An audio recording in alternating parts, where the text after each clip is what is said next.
Hello and welcome to another video. So today we are going to be looking at inputs, okay, and outputs, and why this is important not only in your business but in your life. Okay, so there is a term, right? Inputs in equals inputs out, or garbage in equals garbage out in coding, right? But what is this, right? So what we are really saying is over here, if we have an input, okay, and we put it into a system, we derive a result from that system, and that result is our output. And not only is it our output, right? The quality of our output will be determined by the quality of our inputs, right? So quality of in, okay, equals the quality, okay, of out. So coders love saying that, right? Garbage in equals garbage out. If you put a bunch of numbers into a system, you're going to get a random result or something that doesn't actually work, right? This is an important concept to actually grasp and understand, especially in the business world. Not only can we understand it for ourselves and the achievement of our goal, which we'll get into in a moment here, but also when it comes to hiring. So when we hire new people, most of the time we'll ask questions, okay, about the outputs when we should be asking questions about the inputs, okay? We are all about, can this person help us or can't they help us, right? Are they going to have a positive or a negative influence on our business and what it is that we do? The problem with this is, right, you can have two different people. You've got person number one and you have person number two over here, and they both get a task, okay, to do something, and they both achieve an output, okay? The output for person number one is achieved in 1 week, okay, and the output for person number two is achieved in 1 month. The person number one, right, who achieved this in 1 week, understood his layers in his brain is, I spoke about this in a previous message about how you can layer your brain for success, right? But he just understands things at a deeper level and is able to do his work in a quicker fashion and with more quality, right?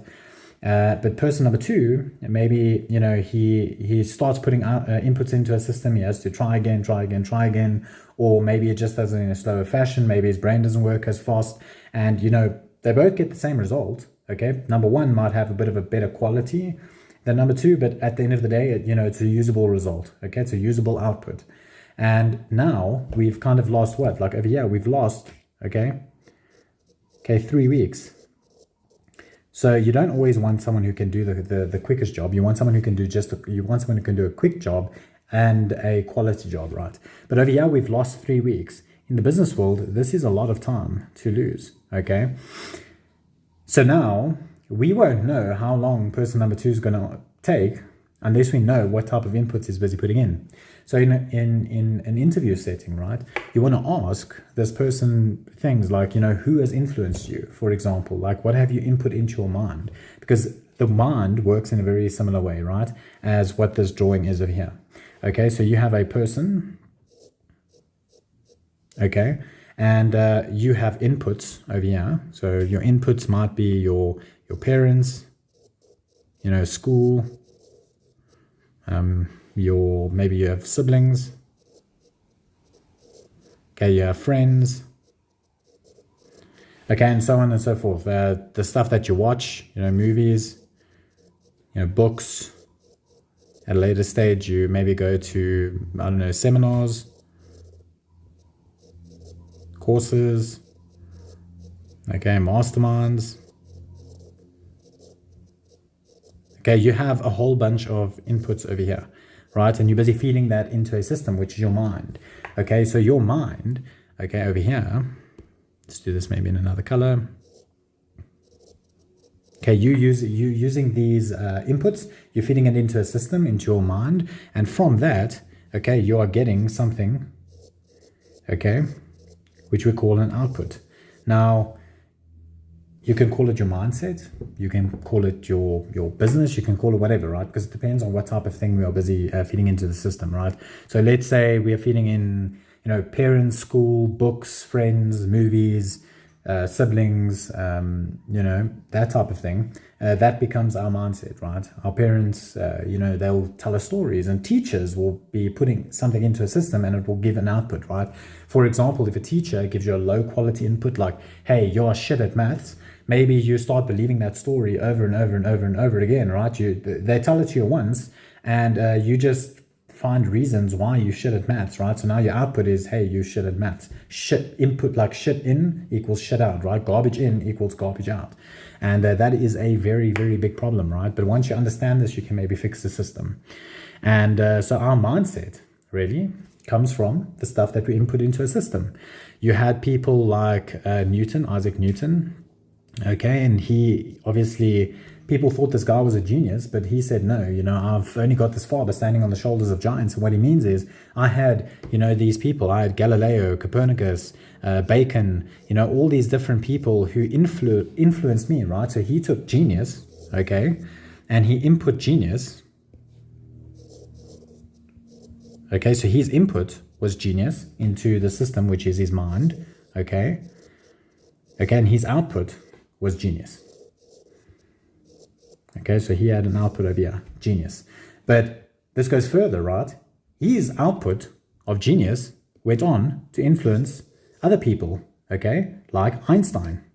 So you have Einstein, okay, and in the beginning, Einstein can't speak English. I mean, he's born, in Germany, can speak German, can't speak English, can't do science, can't do all of this stuff, right? I don't even think he was good at maths, if I remember the story correctly. And, one of his inputs was Newton, right? So this genius of this guy called Newton, okay, his input was Newton. And maybe he had a few other people over here, okay? And he inputted into a system, and his output was more genius, right? So we can see how important this is. Let me clear some of this off the screen. Okay. So we can see how important this is, right? So quality in equals quality out. Now, how can we use this to achieve our goals? So let's get another color over here, right? So if you want to achieve your goals, and I'm going to see if I can do this, right? I'm going to put kind of like a box around this, and I'll explain why in a moment.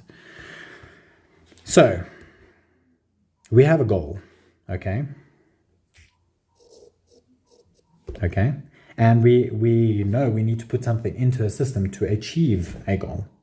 And what do? We take ourselves over here, right, which is our present self, so us now, okay, and we multiply that by action, okay, over here. That's our input. Our input is our current self multiplied by an action that we need to take to achieve our outcome, which is a goal. Okay, and we're putting this into a system, right? This is basically the merger of these two things, right? So it's like it's a combination of these two things, and it's going to give us maybe some feedback, right? We're going to get some feedback over here in the system, and we're going to keep iterating over here, okay, until we achieve this thing over here. So we're going to keep maybe changing the action or maybe changing the stuff, but really what we have here is we've got two variables and an output, okay? And these two variables are going to determine whether or not we achieve our goal. And going back to this example here at the bottom, okay, the reason why one person might be able to do it in 1 week and one person might be able to do it in 1 month will be heavily influenced by the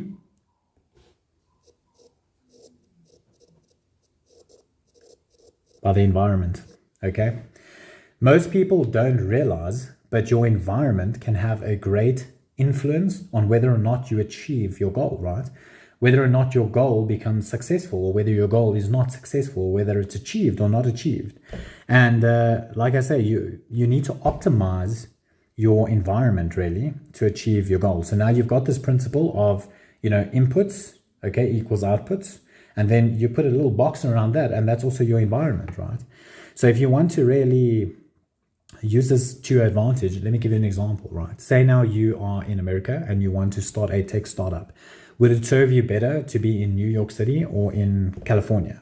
And the answer is California, right? Because they're more tech-based. You've got Silicon Valley. You have all these people, and they want jobs, and they're willing to work, and they're looking for co-founders, and they've got all these ideas, and they're young and they're hungry, right? So that's where you want to be. If you are in an environment like California, your chances of finding the right hires, people who have got the right, that can put in the right inputs, right, is a lot higher. It can have a big influence on your goal, right? Because it can fast track you to success. Whereas if you're in New York City, it's where it's mainly just, legal and news and all this stuff, right? You're not starting, you want to start a tech startup, but you don't want to start like a legal firm, right? Now you're in a place where there's a lot of lawyers and people looking for jobs and, in the news space and so on and so forth. And that's not going to serve you, right? It's going to take you 10 times the time to find someone who can actually help you. And then everything is going to be slow, right? It's not as fast paced. I mean, what if you want investors? Investors aren't looking for tech startups in New York City. I'm not saying it's not able to get done. You can still achieve the goal, right? It's just going to take you a longer time. So in a world where time is money, okay, and look, we all have a certain amount of time on this planet, right? You don't know. You can have 80 years, you can have 120 years, we don't know. But we're busy burning through life force. And it's always like, you have to always remember that, right? And also, what if you're just in an environment, right? What if you just come out of school and, you're spending a lot of time with your friends, and all your friends do is doom scroll on TikTok, right? If you are in an environment where your friends doom scroll, you're probably going to doom scroll TikTok as well, right? And you're going to feel like you've got just one bad day after one bad day after one bad day. And, you don't understand why you're never achieving this goal. You're putting input into a system. It's you now, and your action is, I'm going to work like 2 hours a day.